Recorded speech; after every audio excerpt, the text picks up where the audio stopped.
সংগ্রাম জয় বাংলা।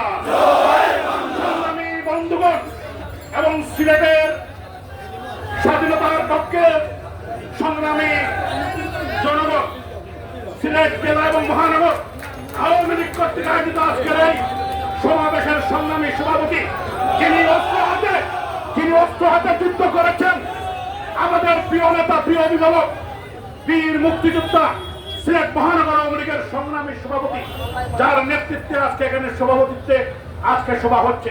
যারা অস্ত্র হাতে এই পতাকা দিয়েছিলেন বঙ্গবন্ধুর নেতৃত্বে, আজকে যখন বিভিন্ন বিশ্ববিদ্যালয়ে উনারা দেখেন যে রাজাকারের সন্তানেরা রাজাকার বলে স্লোগান দেয়, উনাদের মনের অবস্থা আপনারা বুঝেন। আমরা উনাদের প্রজন্ম, জনাব মাসুকুদ্দিন আহমদের প্রজন্ম, আমরা স্বাধীনতাকামী মানুষ, আমরা মুক্তিযুদ্ধের প্রজন্ম।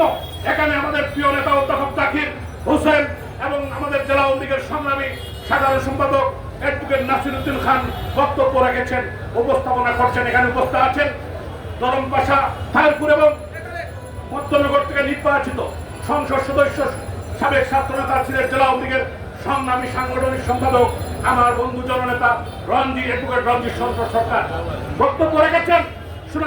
দক্ষিণ সুরমা ফেন্সগঞ্জ পাড়াগঞ্জ থেকে নির্বাচিত মহান জাতীয় সংসদের স্বনামধন্য সদস্য হাবিবুর রহমান হাবিব সহ আমাদের যুবলীগ, আওয়ামী লীগ, ছাত্রলীগের সভাপতি সাধারণ সম্পাদক, স্বেচ্ছাসেবক লীগের সভাপতি সাধারণ সম্পাদক, জেলা মহানগর যুবলীগ, ছাত্রলীগ, তাঁতি লীগ, কৃষক লীগ, সমস্ত সংগঠন সবার আজকের উদ্যোগেই আজকে আওয়ামী লীগের নেতৃত্বে এই সমাবেশ সফল হয়েছে। আমরা একটি কথা পরিষ্কার বলতে চাই, আমরা শান্তিপ্রিয় মানুষ।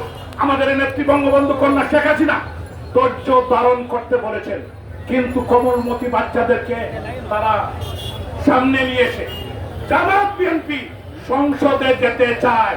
তারা বলে নাই, বিএনপি বলেছে পুলিশ যদি যায় আপনার ক্যাম্পাসে, আমরা সংসদে যাব।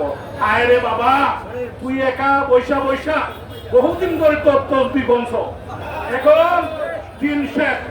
আমরা তার প্রতি আমরা ধৈর্য ধরেছি। সাধারণ বিশ্ববিদ্যালয় ছাত্রলীগের 2 নেতাকে তারা পিটিয়েছে এবং তারা কিন্তু শান্তিপূর্ণভাবে তারা এখানে অবস্থান নিয়েছিল। আমরা বলতে চাই, আমাদের ছাত্রলীগও যথেষ্ট। মহানগর জেলা ছাত্রলীগ তাদেরকে মোকাবিলা করতে পারবে, বিশ্ববিদ্যালয় ছাত্রলীগ মোকাবিলা করতে পারে। বাদ দিলাম যুবলীগ, বাদ দিলাম স্বেচ্ছাসেবক লীগ আর সংগঠন। আমি তাদেরকে বলতে চাই, আমরা ধৈর্য সীমা, আমাদের ধৈর্যের বাঁধ যদি ভেঙে যায় তাহলে কিন্তু খবর আছে। আমাদের নেতৃবৃন্দ যখন নির্দেশনা দিবেন তাহলে একটি কর্মীও করে বসে থাকবে না। ধন্যবাদ সম্মানিত মেয়রকে।